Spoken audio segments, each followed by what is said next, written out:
Hello, family members. I hope you're having a nice day today. Want to talk to all of us out there that have been allowing ourselves to be blind to something pretty big. To stop and take a hard look at what's really happening right now in our culture, so that we can actually address it. Because if you heard the story about Aiden Ross buying Trump a Lambo and didn't understand the significance of that, this is for you. If you don't understand how it is that Andrew Tate got famous, this is for you. If you think crypto is scary and you can't figure it out and you just have never even tried to wrap your mind around it, this is for you. Because that part of our collective culture has been growing in strength and numbers for many years. And I believe that the results of this most recent election were vastly influenced by this sort of cultural movement. And I want to get into that. I feel like a lot of people my age, like millennials, Gen X, boomers, or, even people who are of all ages who are like women, uh, to a certain extent, minorities, queer people, um, but even things like just, liberals and leftists and progressives and people who have lives, job and kids and family to think about instead of playing video games all the time or whatever, but that's just how it starts. So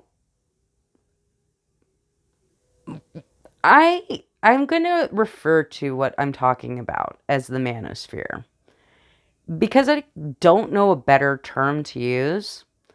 But I don't know if that's really the correct term. If anybody has any suggestions for me, please feel free to let me know. But by manosphere, what I'm talking about is the collection of media and subculture that is mostly devoted to young, right-leaning men, and plays out in places like Twitch, YouTube, podcasts, TikTok, uh, you know, X, Twitter, whatever you want to call it, all the places where young men congregate and discuss things. This culture is something that I believe you could probably say is rooted in video gaming. Like, I think that's a huge part of it.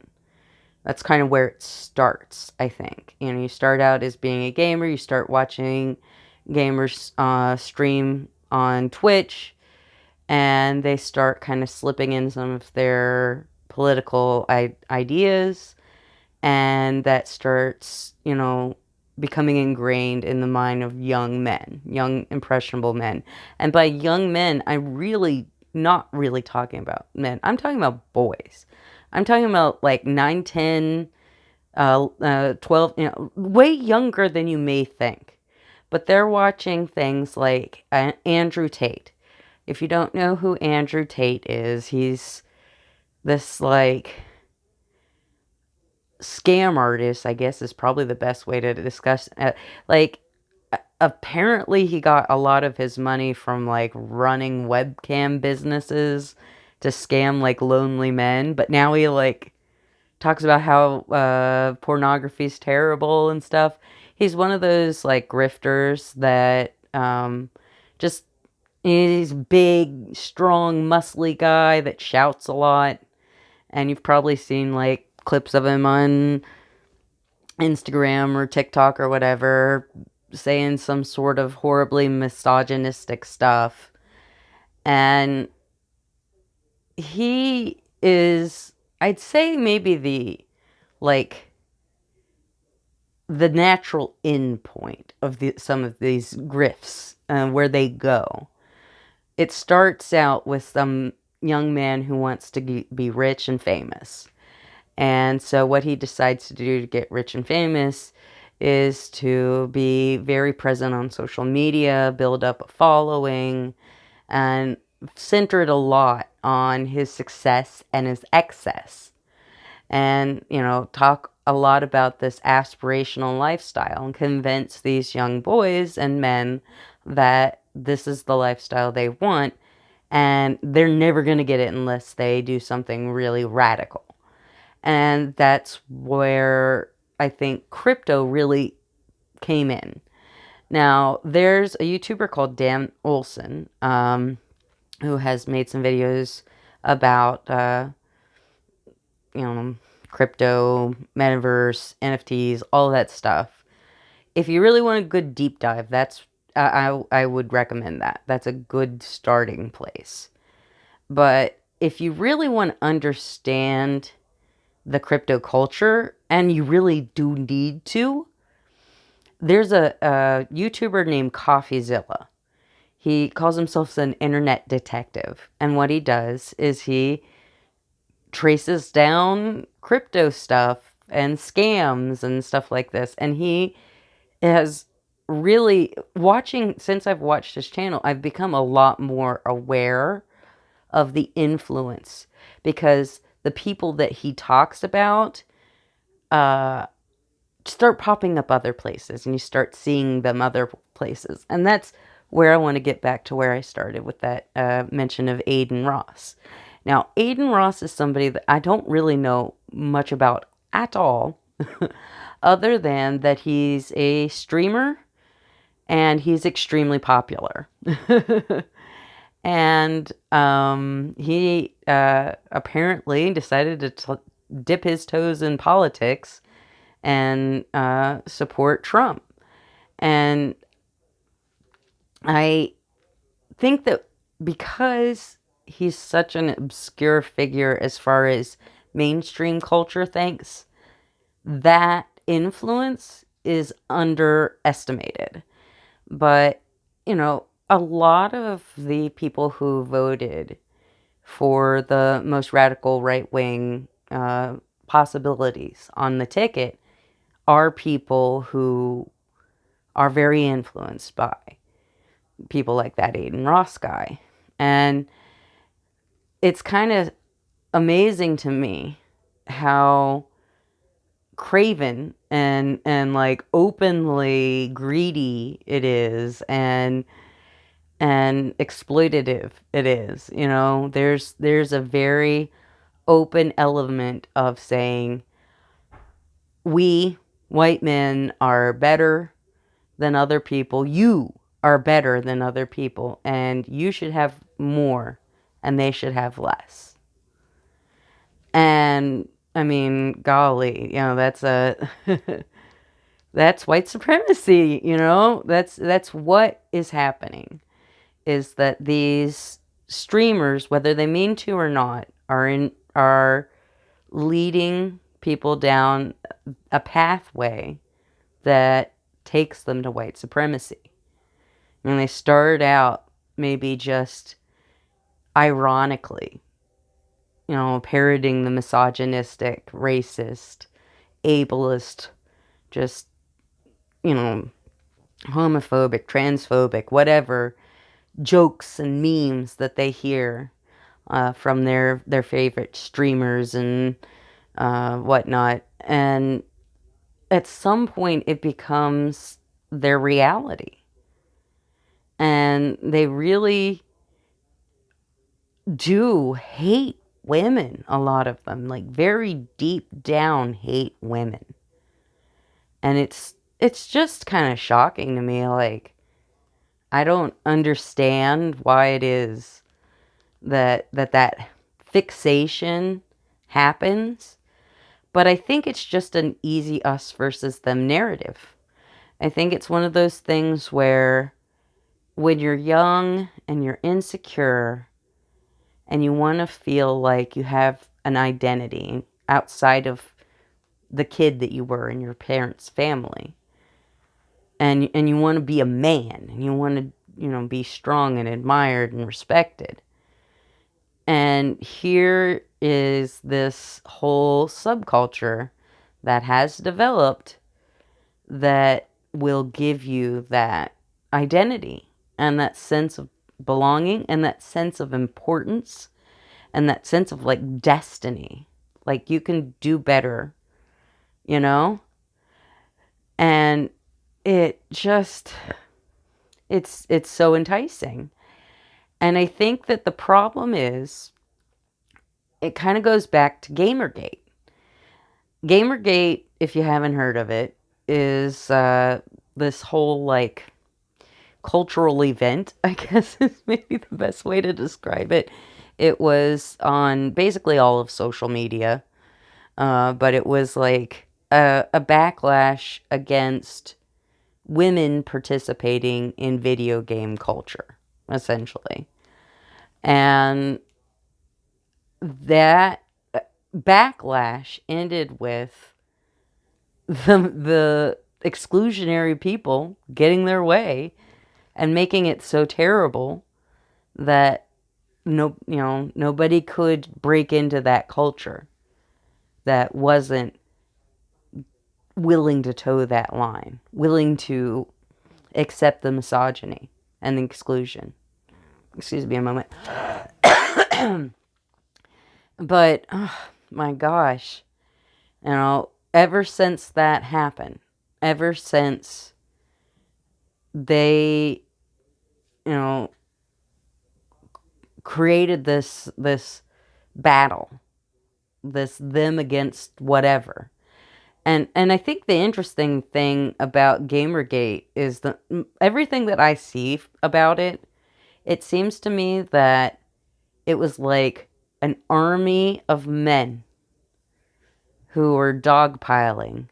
And there were some people who pushed back, but there wasn't like this big other collective that was opposing them. They thought there was, but I don't think there really was the same way. And I think that was a very galvanizing moment for this subculture.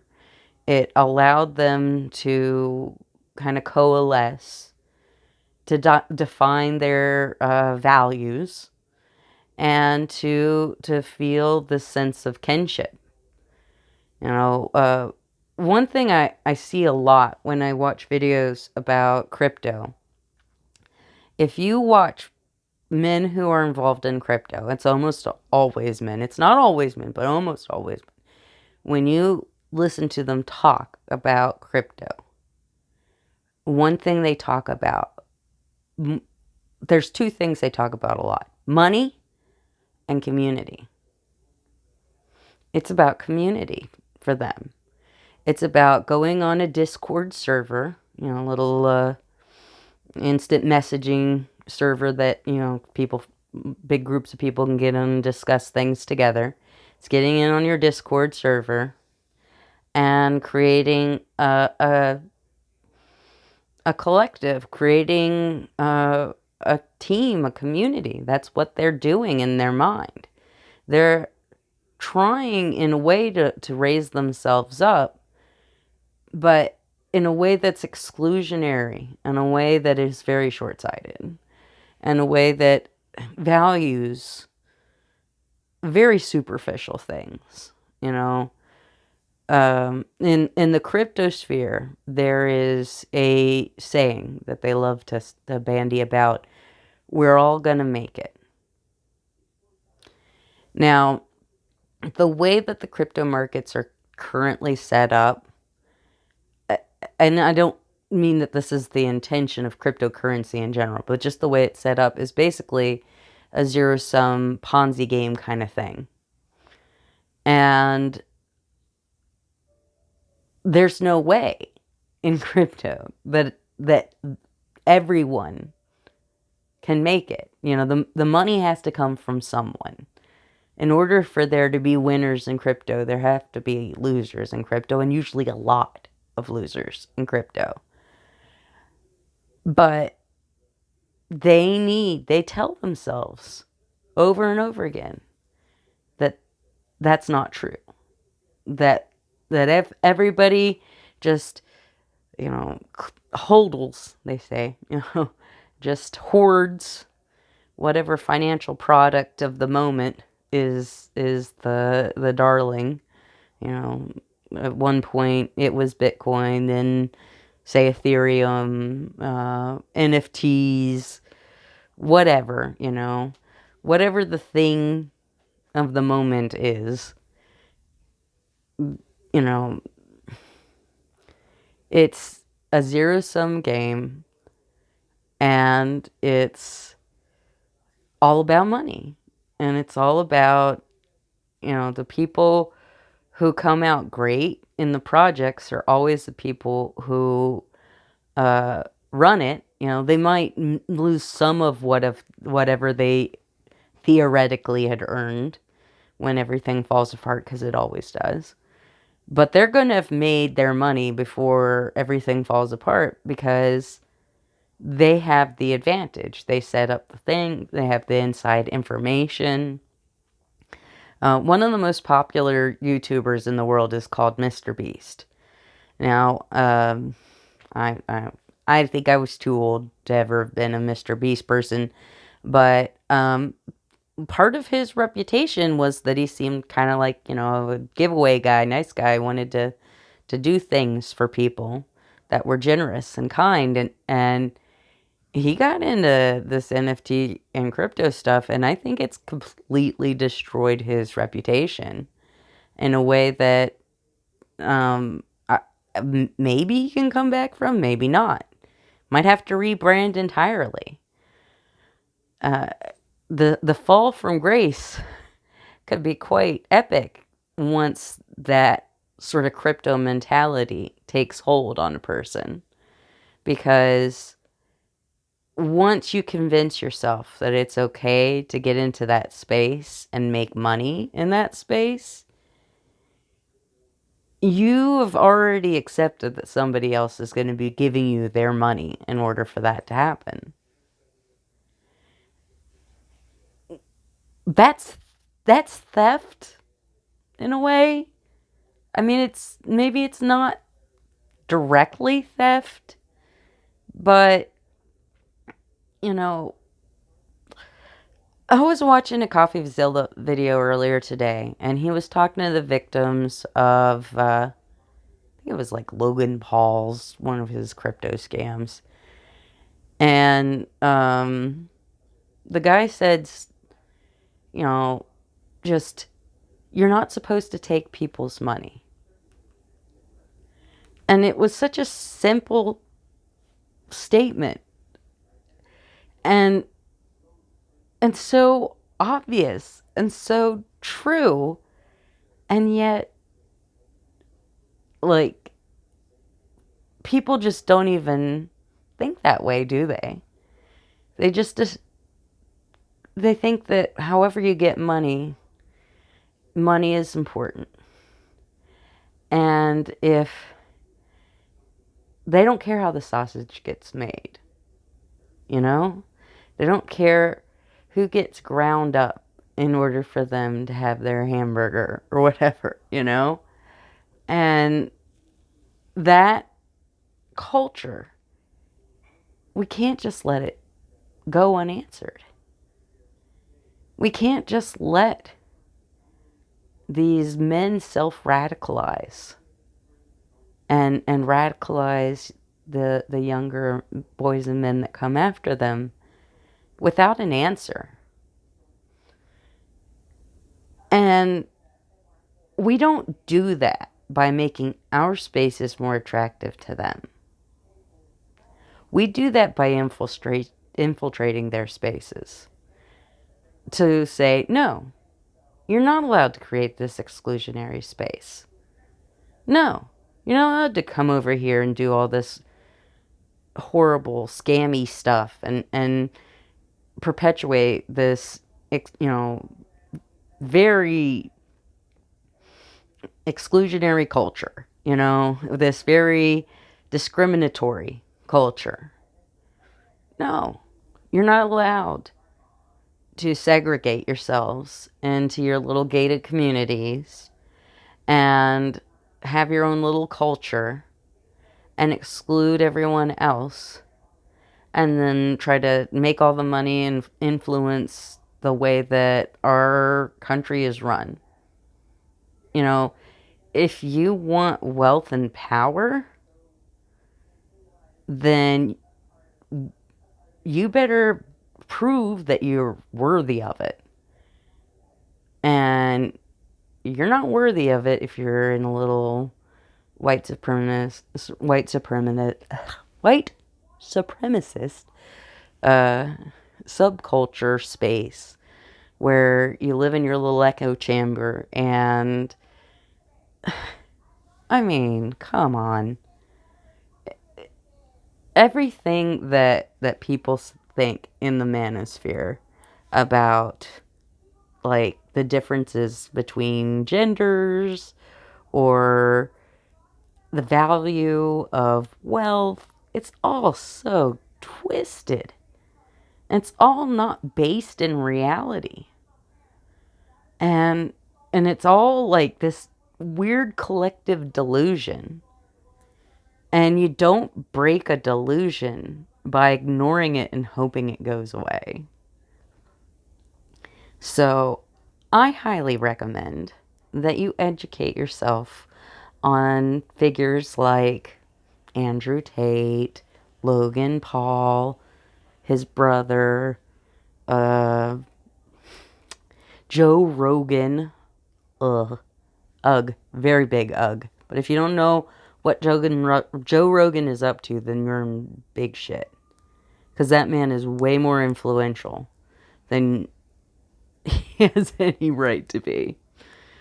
Let's see. Who else is important here? Well, of course, what's going on with Mr. Beast is pretty important, right? There's just so many of them. I mean, there's a lot of these figures out there. And like I said, go watch Coffeezilla. Go start with Dan Olson, then go to Coffeezilla. I think it'll be a lot more comprehensible for you in that order. But, we have to start paying more attention. We can't just let this horrible, festering subculture exist. This manosphere. It's not healthy. It's not good for the men, and it's certainly not good for society. The people who ascribe to these ideas set themselves up for huge failure. They get scammed out of their money in these, like, get rich quick hustler guru type courses or MLMs or all sorts of just scam. We have to find a way to break this cycle where young men growing up are not just being told the only way that you'll ever get ahead in life, the only way that you're going to have some wealth or some comfort or some status, whatever it is you're looking for, the only way you're going to get that is by exploiting other people, is by gaining wealth by any means necessary. I mean, it's like they are trying to live their lives the way you play a video game. They're trying to find cheat codes. I mean, this is why that whole, like, Chase Bank meme ever even existed. People in video games, that can happen. You can find a glitch that'll allow you to get, either more resources than you're supposed to get or unlimited resources or whatever. And if you train to look for those glitches in video games, and the gamers really are, I mean, that's what speedrunning basically is all about. If you're trained to look for those glitches and exploit them ruthlessly, mercilessly, without caring about whatever you're exploiting, because in a video game, it literally doesn't exist. Like, you can exploit it to whatever degree, and it's not really immoral. But if you train your brain to think that way, it's, I think, really easy for people to just make that logically unsound leap from, money glitches are a real thing in a video game to money glitches are a real thing in life. And it's just not true. You know, there are enough really weird extreme edge cases of people obtaining like insane amounts of wealth in like some sort of ridiculous way that people are like, well, see, that happened once, that could happen again. I'm like, no, it's not going to happen to you. I'm sorry. Like, the vast majority of people who believe that they're going to make it rich are never going to do anything more than get by at best. Some people might have a comfortable, secure life. I mean, that's good for them. But the fact of the matter is, there's no, glitches in real life. And if you think you found a glitch in real life, more than likely you're either exploiting someone and it's incredibly immoral or unethical, or it might actually just be straight up illegal. And that's like the Chase Bank thing. The Chase Bank money glitch, infinite money glitch, was actually just check fraud. It's just writing a bad check to yourself and cashing it, and using a little loophole in the system to be able to have that money for a brief time before you're caught. But you're still going to get caught. You're still going to have to deal with the consequences of that action. Even if you think the glitch works, it doesn't work in the long term. And that's the problem, is that we have this whole subculture that's grown up with its own, influential media figures, with its own vocabulary, with its own, value system and priorities. And it's just, it's not something that you can turn a blind eye to. So, I will try to leave a whole lot of links in the description of various channels that I think are a good starting point for learning about these things if you're not versed in it. But, the most important things I would say is you need to understand what streaming is. And by which I mean like Twitch streaming, YouTube streaming, that kind of thing, where people play video games or watch a TV show or movie and with an audience watching them do whatever it is they're doing and providing commentary. You need to understand those cultures. You need to understand crypto. And you need to understand the influence of podcasting. You need to know who these influencers are so that you can see when they're influencing people around you and hopefully counter that influence. Because we have to break this cycle. We can't allow this segregation to be imposed any longer, because it serves no one. All right, well, I think I could probably talk about this forever. And I've probably repeated myself a few times because I'm like so out of it. Like you might have noticed, I'm a little, even for me, I'm a little low energy today. And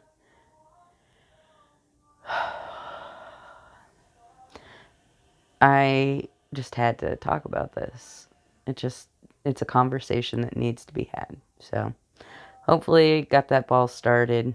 Maybe with a little luck, other people might join in. That would be great. All right.